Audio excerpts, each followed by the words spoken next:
Alright, y'all, I figured it was a much needed time for me to update the main video and how to put everything together, especially since a lot has changed since I've started making these. I'm gonna try and record everything and then splice it all together because I'll stop at certain points. But we'll just see if this works. If it doesn't, I can always try it again. So first things first, get your PVC pipe. I don't think I've mentioned this before, but I've had multiple people. It hasn't been enough to where it's been a major issue and it's been an easy fix, but you have to make sure you're getting the scheduled 200 PVC pipe. I think I have that on there. I think I have which kind of pipe to get on there.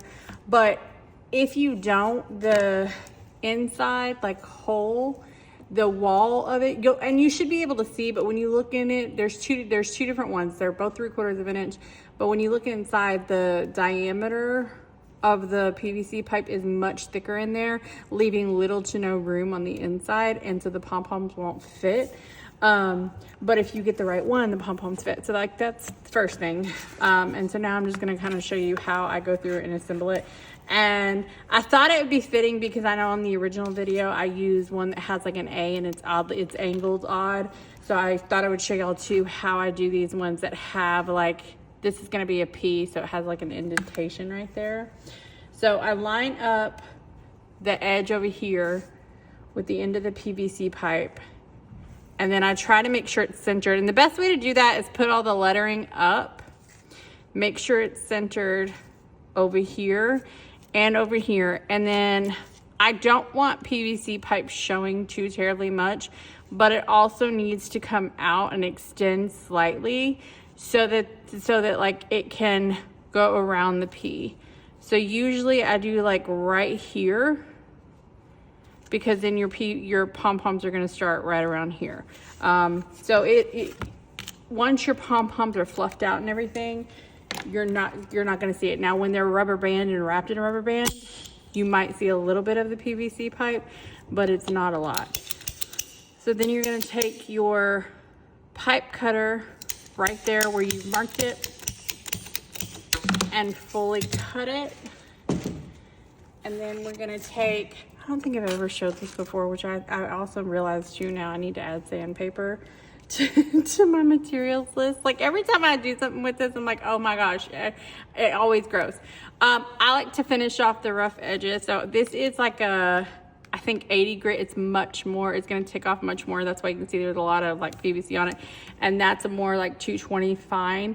That's gonna smooth it all out. So I take and just circle it around, go back and forth. The goal is to get it straight. Like you could see on that side, there was a little bit of like uneven. Just do a little bit of that. Not much, because again, you cut it to the right length and you don't want to take off a full bunch. If you take off too much, then it's too short. So this is that finer one. I like to take it and go all the way around the edges too, just to make sure there's no rough spots, there's no jagged spots. And I feel like I used to have sandpaper on as like a what to do with the pom-poms, but I'm gonna show you I don't even use sandpaper for that anymore. That's kind of why I was like, well, let me update this. So now you're gonna grab the pom-pom color that you're gonna use. You're gonna get that cut in half. Doesn't have to be perfectly cut in half, but you wanna make sure you kind of have the same amount on each side, because remember, this goes in here and that first screw is screwing through there. So now I've upgraded my heat gun, and I take, move this out of the way so the heat doesn't fry those. And instead of trying to sand the inside and the outside of the pom-pom handles, I just go, because you don't want to overheat this, you don't want to melt it, but I just take the heat gun and I keep twirling around. You can see now it's starting to get real hot, and then I kind of do like that. Give it like 30 seconds until it's pliable. Like I said, you don't want to melt it, and you will, trust me, you'll find out if it's melted real quick, real fast. So then I go and see if it's melted enough. So you see how it's not really moving? It's not pliable enough yet. so do that again, another 10 to 15 seconds, not too much because it is hot, but you don't want to get like that. It's better to keep doing a little at a time than to go too far with it. So I put these on a certain way. I'll show you on the other side because it'll be easier to see and understand what I mean. But I've had a lot of people ask me why mine look better, or like why my pom-poms seem to like perfectly go behind the sign, and that's because of the pom-pom placement. So I just did it here. I'll show you how I do it over here because it's much easier to do when you see the lettering. So I figured I'll show y'all better on this side. All right, I have a little hook over here for my heat gun. That's what I keep moving over there for. All right, so we're gonna do the same thing to this side. This one does not have noise, or I would have done the noise thing to it, but I have a very specific video for how I prep for adding the noise, but I would have done that already to the other pom-pom and then filled this with the rocks if I was gonna be putting noise in it, but this one is no noise maker.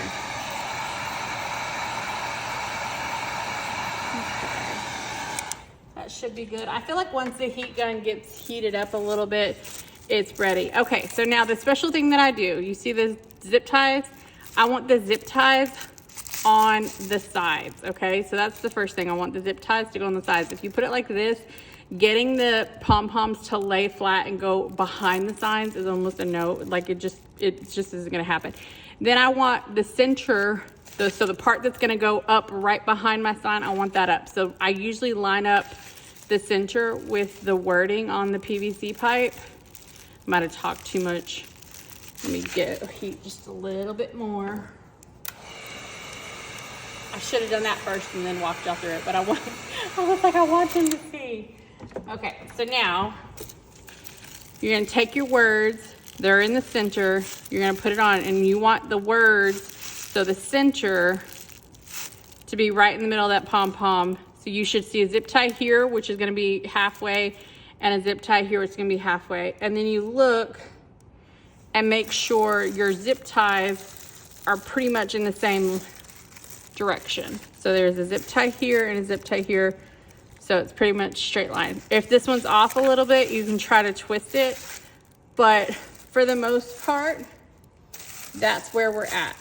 So I think I twisted a little too much. Where we're at. These pom-poms are trying to uncurl on me. There we go.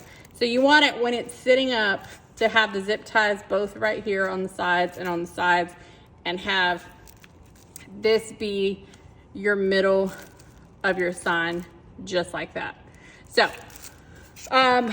with this, you can already kind of see how that's going to be a little bit of a pain in the ass to get in there. Sorry, I cussed. I think I pre-warn people, but then sometimes I forget if I do or not. But I'm going to show you how I take care of it. So we're going to pull out a couple screws, and I usually don't use my box, but we'll use my box. I want to have something here, which I need this to cool down. I was gonna splice the video, but so far I haven't needed to stop. I need it to cool down just a little bit. But essentially, you want something up underneath it so you can kind of push your pom-poms down a little bit. I think this works beautifully because even if your sign, like in this case, that top portion is gonna cover the pom-pom just a little bit.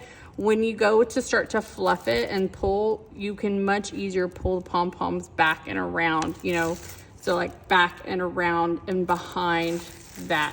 So it gives a much more snug fit, but I think in the end, it makes it look nice. So now what I'm gonna do is kind of, cause it's still a little warm, but you know, as it's cooling, I can play around with it. So I'm just gonna ever so slightly try to pull back those pom-poms a little bit.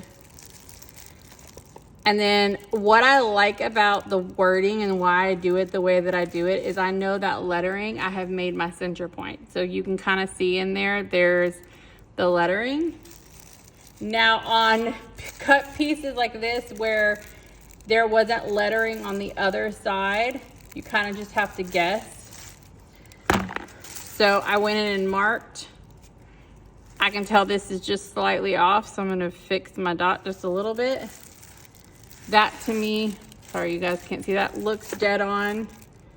So if I place it right in the middle of the black mark, that should be centered on both sides. Sometimes it doesn't like to stay sitting straight up, it likes to tilt to the one side. But just know, if you followed my instructions and try to do it my way, where the words are is gonna be your dead center point of the cheer stick. Okay, so this is gonna be the first time I'm gonna have to splice it. I forgot my box cutter to peel off the masking tape. So this is technically part 2. I don't know what happened to my box cutter, but I also don't have any more blades. And I have 2, but the other one that I need for actually packaging is in the house. Which, speaking of packaging, I am going to be doing a how to package as well and adding that into here. So if you're like, I don't know how to ship these, and I will just say, I'm gonna pat myself on the back. I've only had one arrive absolutely like decimated and crushed because of how I packed them. But I essentially create a box around the pom-poms after wrapping them and securely in bubble wrap. So I baby the crud out of them, but I'll do a whole video on that as well, and that'll be added in here. All right, I love having a magnetic thing so that it'll hold my screw. I always load the screw because once I get this in the exact right spot, I need to be ready to go. So I've took my masking off that side, and I've learned my mistake before. If you don't take your masking off and you try to unscrew these and like take it off and then put it back on, you've basically worn a hole in the PVC pipe, and then you have to start over. So you have to get a whole another PVC pipe and do it all over again. The pom-poms you can reuse, but the PVC pipe you can't. So I've learned from my mistakes of like, make sure the first time around you've got it where you need it. All right, so you see, once I had that lined up with that hole, there's only a little bit of PVC pipe visible. Of course, I knew I was gonna hit it. And then a little bit of pom-pom visible. I usually try to push the pom-pom in a little bit more, but I knew on this side, I was gonna need it to be sticking out some because of this. So I was kind of like pre-planning.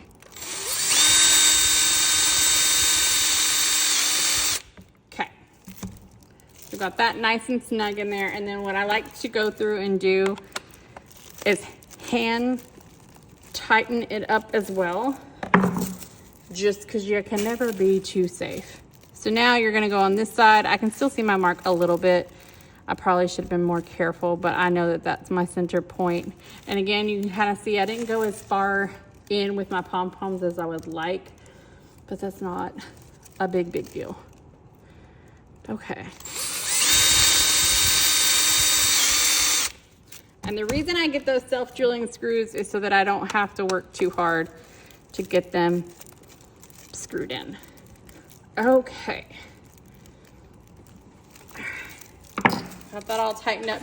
Now, I'm not gonna do the rest on camera. I'm gonna get those done. I'm gonna splice this next video. That was only 3 minutes. So I'll splice the next part into it. And I just now realized there's a big shadow in this corner. We have to replace some light bulbs in this corner. So hopefully the lighting is good enough, but I will be back with part 3. So I've got it all screwed in. Now we're back with part, what did I say, 3, and this should be the last part. And honestly, if y'all have kind of seen, I'm gonna just slice these parts together and put it all in one video. But if you think about it, like really, if you've got all the pieces, you can get these done in about 15 minutes. And on a day where I'm rushing, because what I usually do is honestly, I assembly line these as much as possible. I'll usually cut out all my pieces and have like say 10, and then I just sit and assemble, and I can go and assemble in the house. I carry all my little tools in the house.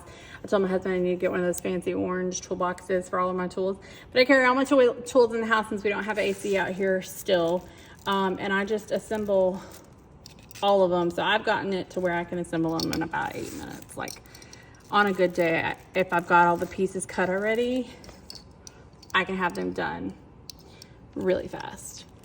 All right. I use binder clips. I have found that is the best thing to hold this together.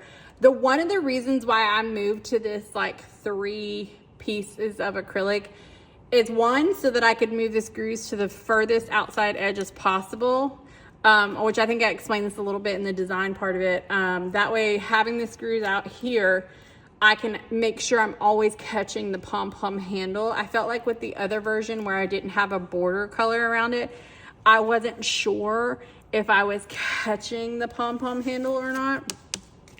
So that's first reason why. But also with my old version, what I was having to do was cut a stencil out of cardboard in order to do this part. Sorry, I keep blurring. Let me see if I can fix that. But anyways, I was cutting a stencil out of cardboard, and then, you know, it was just extra work. So now when I do the 3 colors, I use the outside color as my stencil. Then I go in, sometimes I just go ahead and glue this on, which I think that's what I'm gonna do today because I think it'll be fine. It's up to you. You can use the second inside border as a stencil, or you can, I'm just trying to get all the glue off, or you can use it, you can go ahead and glue it in, because once you put your letters in, what I do is, and this is another reason why I use dual tight, because if you set this in here, sorry, I feel like sometimes I'm all over the place and spazzy with what I'm saying, but if you put this piece with the adhesive already exposed in there and you don't push it down to secure it yet, it will have some wiggle room so that when you put the letters inside, if it needs to move or shift for the letters to go in, it has room to do so. So you saw how I put it in there. I didn't apply any pressure, and since dual tight is pressure sensitive, it's palatable. Like I can pull the whole piece out if I wanted to. With 3M, you can't do that, which is why I prefer dual tight. All right, so I have all of my inside pieces. I learned this tip from somebody. I don't remember who I learned this from, but this has also saved me so much time because I get my curves so tight, and you see there's like, these are literally like forced in there. I can go through here. Like, look, it's so tight in there, I can't even like grab an edge. And I go ahead and take off, that one popped right out, so I might just leave that one since that's a littler piece anyways, and put that one in at the end. So I take all the tape off those little tiny pieces that are on the inside. If you can, sometimes it's more of a hassle just trying to get the tape pieces off. But what I'm trying to get at is if you can do it all at once, then you can place all your pieces at once and it goes a little faster. I don't know if this is a dual tight issue or just an adhesive in general issue, but I always feel like it's a pain in the ass to get this to come off in one solid piece, and it never does. So you're sitting here taking it off in multiple pieces. All right, so now we can snap that in there. So that's snapped in. Then we've got that little piece that fell.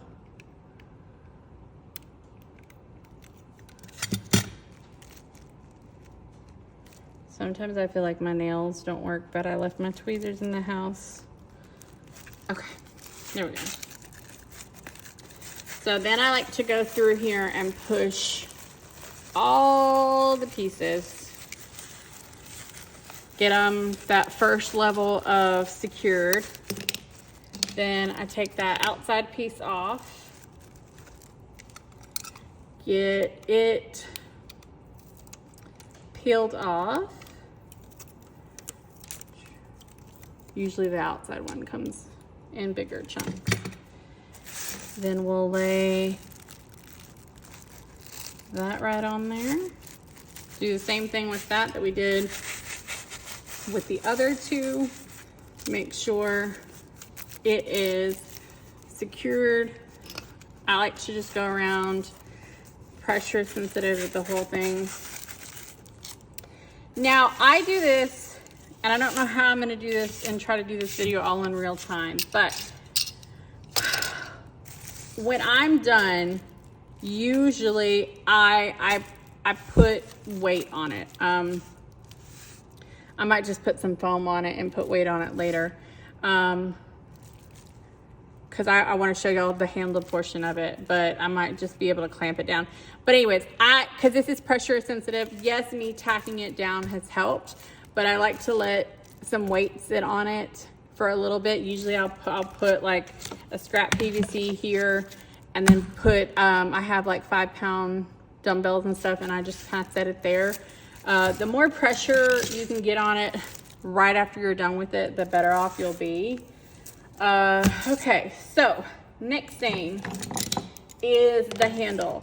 The handles are the same, except I now have an Amazon link. I could not find them without the screws. I looked everywhere. I could have swore I saw these come in a listing without the screws, because pretty much the screws now are worthless. The screws that they were coming with were pretty much falling right through the hole of the handle. And I was having a bunch of people say, hey, have you noticed the handles are loose, or have you noticed this, or have you noticed that? And I was like, yes, it just started happening to me. So I still buy the handles with the screws, because they're about like $26 for a package of 50, which is super cheap. And the screws that come with them are number 6 screws. We just sized up to size 8, or the number 8. And so it's got a bigger head. Maybe even a 10 would be good, but like you see how it doesn't go through the hole. Like the other screws were trying to go through the freaking hole. So for this, I don't get really particular anymore. I just I use my fingers. Let's be real. I go through here and I line up my pinky with the edge and put my index fingers on the holes. And then when I'm like, okay, that looks about the same width apart, I stop there and I put a dot in each handle and then call it a day. Now, sometimes they're a little crooked like that, but I can put my hole where it's not. Now, here's an insider tip, because I absolutely hate trying to get these to drill in right away. And sometimes if I'm not paying attention, they'll drill in not where I want them. So I take one of the self-drilling screws that you use for the other part, and I put it on my dots, and I go in there and start to just lightly press on it.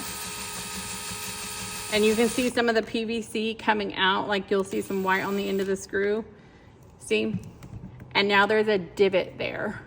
You might not be able to see it, but there's a divot there. Then I'm gonna do that on this side. I'm gonna raise this one up just a little bit to get it in line with the other side. This side I went a little fast. Woo! I do that sometimes. I get a little gung-ho about it, but it's fine.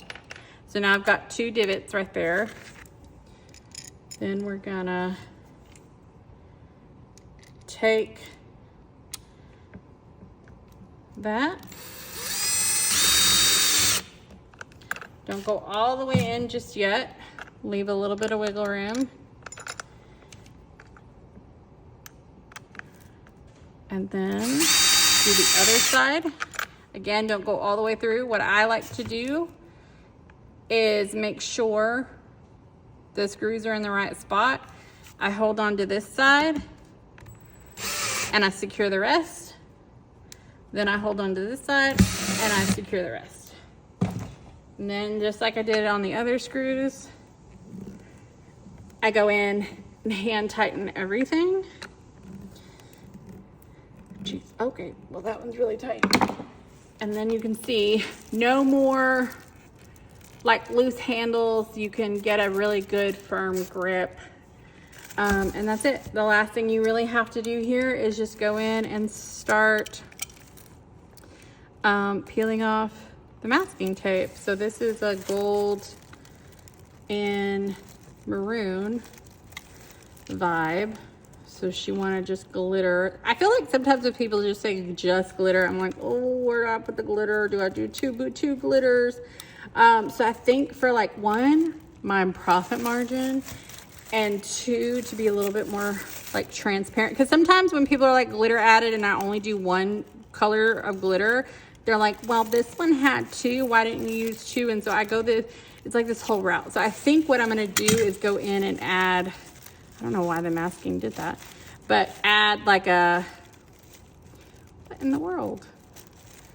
Add a separate option that basically is like one color of glitter, 2 colors of glitter, you know, like to show them exactly the options. But also there can be a price difference for if we're only doing 1 sheet of glitter or 1 color of glitter, that's gonna significantly reduce the cost. So I think I can save people a little bit of money too, which is probably why when people are like, oh my God, I said I wanted glitter, I expected at least 2 colors. You know, I'm like, sometimes honestly, glitter next to glitter doesn't work out, and I'm hoping, I've